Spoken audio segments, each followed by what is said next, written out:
Assalamualaikum warahmatullahi wabarakatuh. Di sini saya selaku kelompok 7 akan mempresentasikan strategi dan metode analisis data kualitatif oleh dosen pengampu Ibu Sulfa Ismawati MPD dengan mata kuliah Metodologi Penelitian Kualitatif, jurusan Manajemen Dakwah kelas 3A, Universitas Islam Negeri Syed Ali Rahmatullah Tulungagung.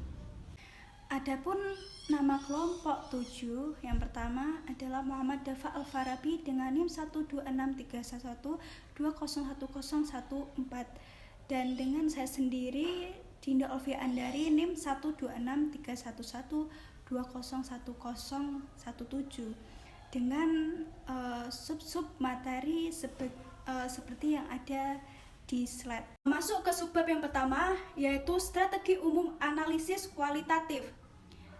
Di sini dijelaskan analisis kualitatif berakar pada pendekatan fenomenologi yang sebenarnya lebih banyak mengkritik pendekatan votivisme yang dianggap terlalu kaku, hitam putih, dan taat pada asas.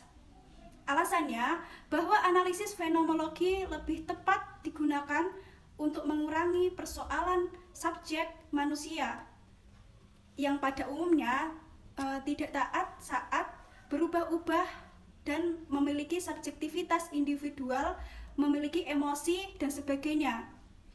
Dengan demikian, maka analisis kualitatif ini cenderung menggunakan pendekatan logika induktif, di mana silogisme dibangun berdasarkan pada hal-hal khusus atau data yang ada di lapangan dan bermuara pada kesimpulan yang umum.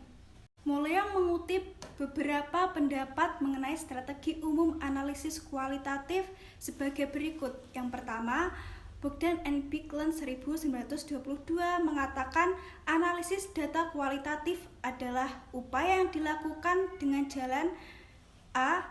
Bekerja dengan data, B. Mengorganisasikan data, C. Memilah-milahnya menjadi satuan yang dapat dikelola, D. Menyintesiskannya, E.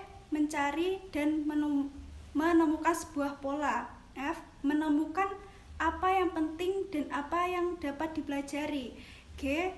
Memutuskan apa yang dapat diceritakan kepada orang lain. Janis and Sturi Collaborated a Group Analysis of Data 1999 mengatakan tahapan analisis data kualitatif adalah sebagai berikut ini. A. Membaca atau mempelajari data, menandai kata-kata kunci dan gagasan yang ada di dalam sebuah data. B. Mempelajari kata-kata kunci itu, berupaya menemukan tema-tema yang berasal dari sebuah data. C. Menuliskan model yang ditemukan. Yang terakhir, coding yang telah dilakukan. 2. Menurut Seidel 1928 mengatakan analisis data kualitatif prosesnya berjalan sebagai berikut ini. A. Mencatat yang menghasilkan catatan yang ada di lapangan. Dengan hal itu diberikan kode agar sumber datanya tetap dapat ditelusuri. B.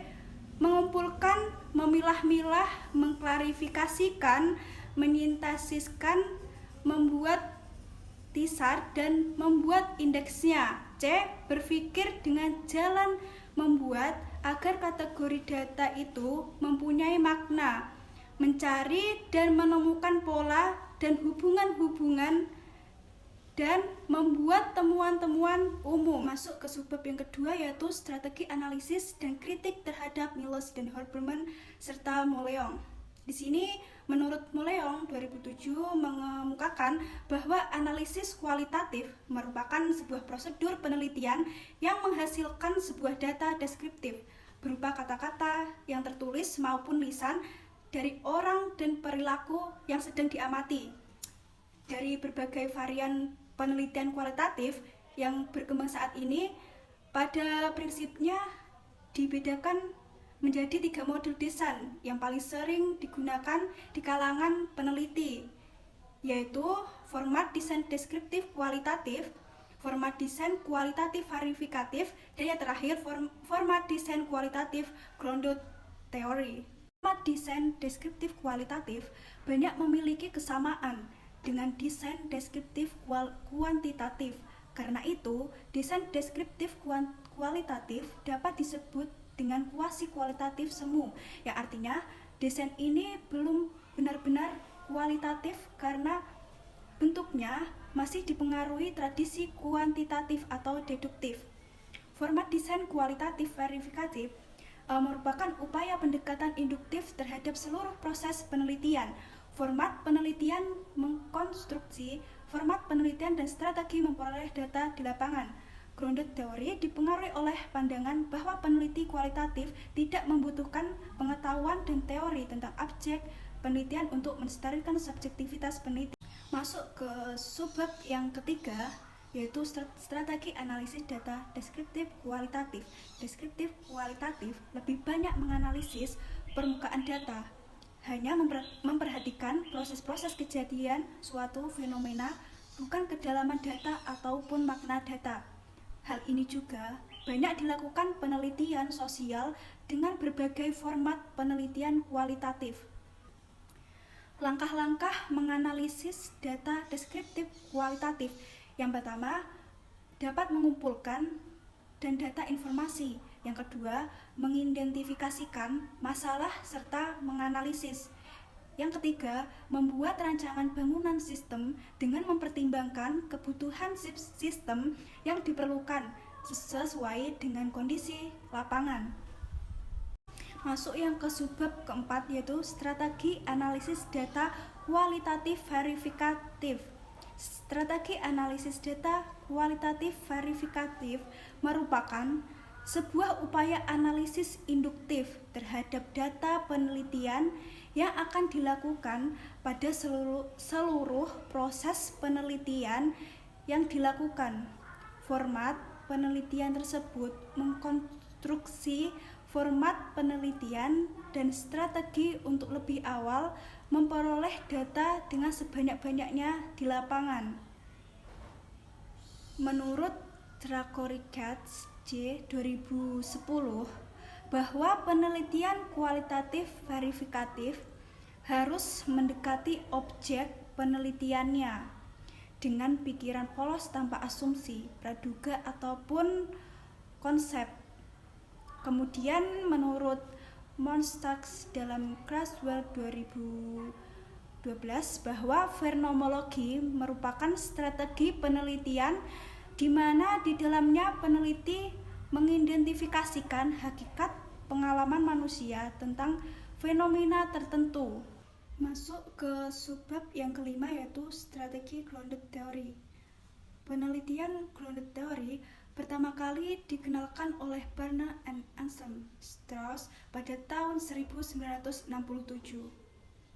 Creswell 1998, kemudian Adebayo 2004, menjelaskan bahwa penelitian grounded theory adalah desain penelitian kualitatif yang memungkinkan peneliti untuk membentuk konstruk dan membangun teori dari data yang langsung dikumpulkan oleh peneliti. Selanjutnya, Strauss dan Corbin menjelaskan bahwa strategi grounded theory sebagai suatu teori yang diturunkan dari data secara sistematis, kemudian dikumpulkan dan dianalisis melalui penelitian.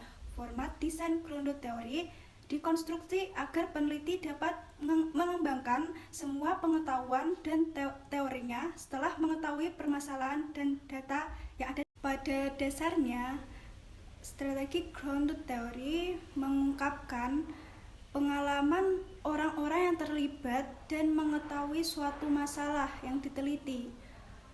Menurut Strauss dan Corbin mengatakan bahwa A. Prosedur grounded theory bersifat terbuka bagi berbagai pendekatan yang baru.